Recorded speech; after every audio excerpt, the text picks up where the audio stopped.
Watch this for some big red flags that you probably should fire your trainer. Our next caller is Lorette from Pennsylvania.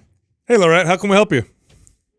Hi, just want to say hello to you, Sal and Adam and Justin. It's been a pleasure listening to your podcast.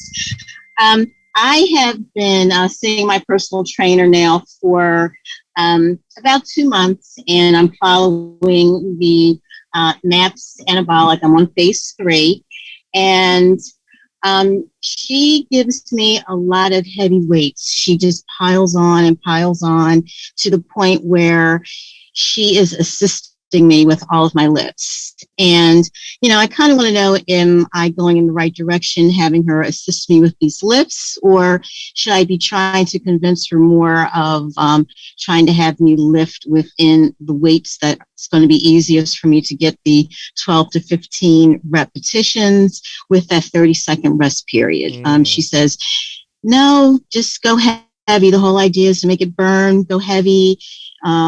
So I just want to get your take on things. So, Lorette, let me get this straight. You have good intuition. She's literally helping you lift the weight because it's too heavy for you to lift?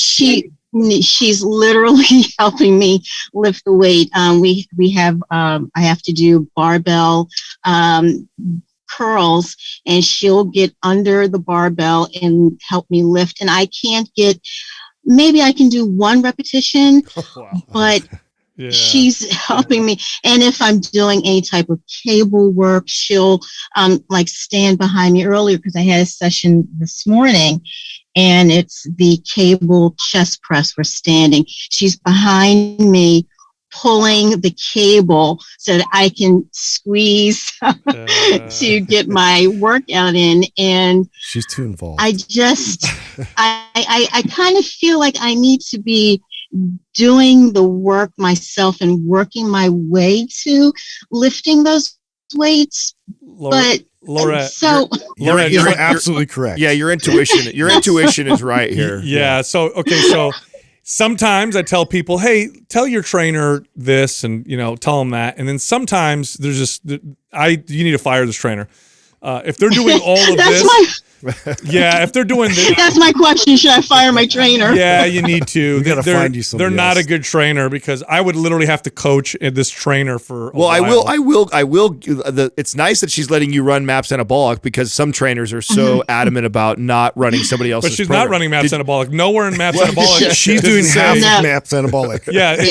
Nowhere in the program does it say, have someone do forced reps. How did that go down? Did you twist her arm to let you follow it? How did that? I'm curious to how that went down. No, she was very receptive to following MAPS Anabolic, but she piles on. We don't just start with 12 pounds. She just, for shoulder shrugs today, she is pyramiding me. Every exercise, there's a pyramid. I'm not starting with one weight to try and get all of the reps in. We're doing 25. Then we move to 30. Then we go to 35. She says, it's got to burn. You have to push yourself. You have to push yourself. Okay. And then that's not what the guys say. You know what's funny? I'm going to make a guess here. This trainer is either a new trainer, she's new. One of those old school trainers. Okay, she's young. She's very young. Yeah. You need to get a new trainer. Sorry. That's what I thought. I mean, here's the thing. Okay, so it wouldn't be bad. It wouldn't be bad if she was spotting maybe the last rep or two and stuff. Okay, here's the thing. When I was training clients, I would pick a weight that would challenge you, that you could probably do close to, if not for sure, on your own, say the 15 reps. And as soon as I saw my clients' form maybe sort of deviate, I would get under the bar and guide the weight so they could keep that rhythm going.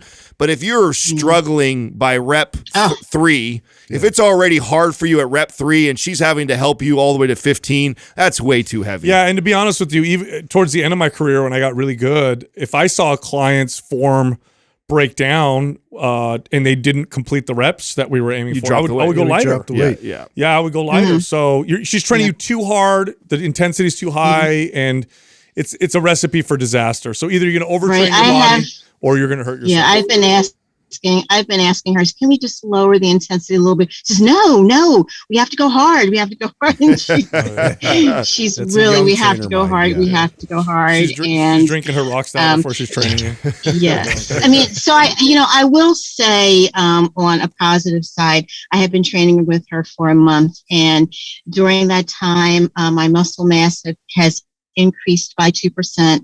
My fat percentage has gone down by 2%, and I've gained 2 pounds. So I don't know if that's a good thing or a bad thing, but Laurette, before you trained with her, were you doing a lot of exercise, or was this kind of were you just getting started with her? No, I have been exercising. My journey started about 28 years ago, but over COVID, that's when everything went haywire. So I'm back in the gym now that gyms are open, and just trying to get back into the flow of exercising. But I was doing it on my own, and I thought that I needed someone to push me more, and that's why I went with a personal trainer. Yeah, no. So you improved in spite of the terrible training that she's giving you, and you'll get that when you first start. When people first start, their body progresses almost no matter what. I mean, you really have to kill someone to get their body to not respond. Sustainable. Yeah. And that plus, were you an athlete in the past? You said you worked out for a long time.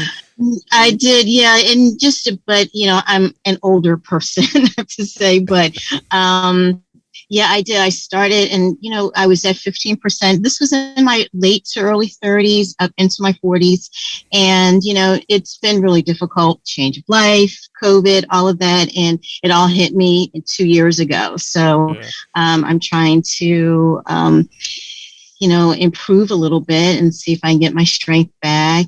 Sleep's been difficult, so but it's getting better. So I'm happy about that. But I'm really being taken through the ringer with my workouts with my trainer. Yeah. As much as I love her, I think she's trying to kill me, but I'm not in any pain or anything like that. So as long as I'm not dying, maybe it's okay. But I really, really wanted to. I mean, I can do it at home. I really can. Yeah. I have barbells, but I do miss. No, Laura, I would. It's too hard, and it's heading in the wrong direction. Right. It's only been a month, so you're getting away with it. But it's not gonna end well. So I would definitely change directions. And then here's a piece of advice for hiring a trainer, and this is for you and for anybody else watching this. Do not hire a trainer to push you. That's the wrong reason to hire. You want to hire a trainer that's going to guide you. Yeah. Well, you don't need a drill sergeant to hammer you all the time. First of all, it's a very ineffective long-term approach. At some point, you don't want somebody yelling at you, and you're going to be over it, and your body's not going to respond anymore. So if you do hire another trainer, look at them like a guide. Is this the person that's going to guide me to developing this lifelong relationship with exercise where it's appropriate and effective forever?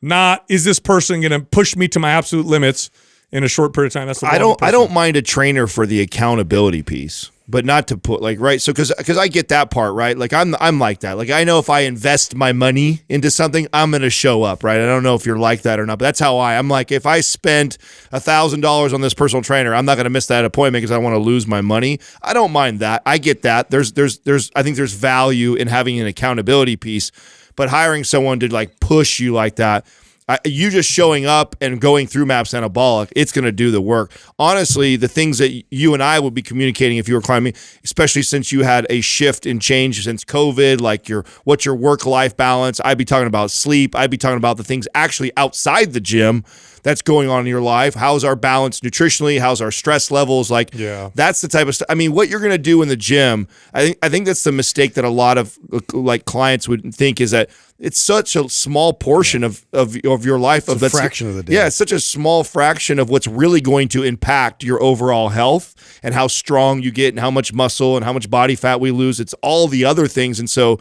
you and I really, we'd be going through MAPS Anabolic and we'd be talking the whole time. Yeah, you would be able to talk to me in rest periods, and I'd be asking you questions about your week and what's going on, and like you'd be a guide. That I would be diving into that stuff. That's a good coach will do that with you. Especially if you got MAPS Anabolic, you've already got a great program, so you don't even need the trainer to write a great program for you. You got that. I'd be diving into the other stuff with you. So if you are going to seek out another coach, look for someone who's going to look into that your stuff outside of the gym because you got the program already.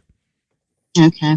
Very good. And I think the last part of my question had to do with just how crowded the gyms are. We spend a lot of time walking around the gym trying to find, all of the equipment we're looking for. There's a lot of times when the squat racks are full and we have to go somewhere else, and then we can't find a cable machine. We can't find. So I don't get my whole workout in.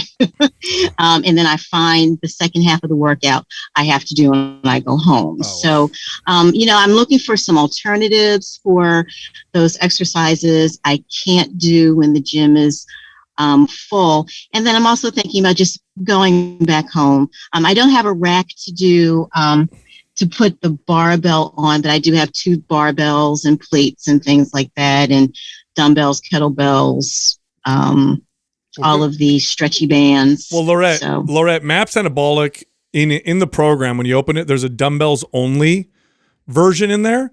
So what I would do at the gym is when you're trying to work out and all the racks are taken, do the dumbbells only version of that exercise, because you can always find a pair of dumbbells. Or train at home. I should say. Yeah. I mean, if you train at home. But I mean, you can always find a pair of dumbbells that'll work for all these. So there are options. So if you go and you're like, oh man, I don't have this rack, I don't have this exercise, find the dumbbells only version of it. Laurette, are you?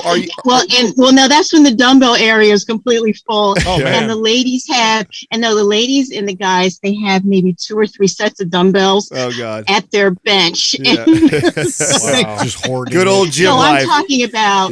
Yes, it's just prime time hours in the gym. I had to run through the gym. Yeah. No, I feel that. I feel that for sure. Laurette, are you on Facebook?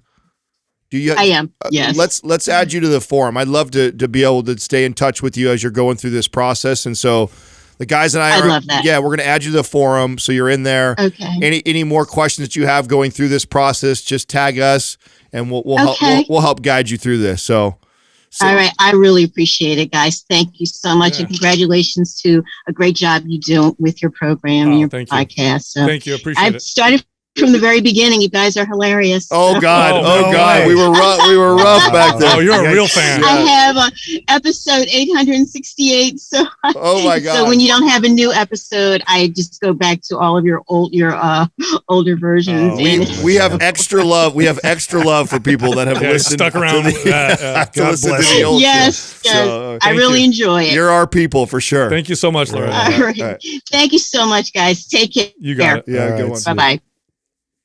Man, I can't believe trainers still do that. Of course. And 100%. Trainers working out. You know it's a new one, because if it was an old stubborn one, they would have never let her run at MAPS Anabolic. But that's true. Oh, good point. She's young and new enough to be like, oh, okay, cool. We'll do that, but we'll add to it. Sure, but and make it crazy hard. Yeah. Oh my God, it's doing all the reps for her. I had a trainer like that worked for me, and she did a good job getting clients. And I remember I had to have a tough conversation with her, and I sat her down. I said, you're beating your clients up too much. She's like, well, people always sign up with me. I said, and then they leave, they burn out. And so I had to keep having this conversation. And then it became so obvious to her. Yeah. She said, you know what? I think you're right. I need to kind of scale it. But her thought process was, well, it's intensity. This is what workouts are about. They got to be strong. It's not me. It's them. It's their discipline. And I'm like, no, it's not working. Listen, the most important part, okay, this is for our audiences listening right now. The most important, when hiring a trainer or working out, the most important part is good programming. Once you have good programming, just following it to you. There's no need. The overhype on the intensity thing that you see on social media. I need my trainer to push me. You don't need that. And then you know what the bulk of the focus is all the other shit. Absolutely. You show up to the gym 3 days a week. You follow MAPS Anabolic. I don't care if you follow MAPS Anabolic and you never break a fucking sweat. You just follow that program to a T, and then you focus on all the other things that are going on in your life. You'll see so much more results than trying to think that it's all in that hour. That hour that you're in the gym, if I could just do more or hit it harder or go to failure or increase my intensity, but then you neglect all of the other stuff, good luck. Yep. Mm-hmm.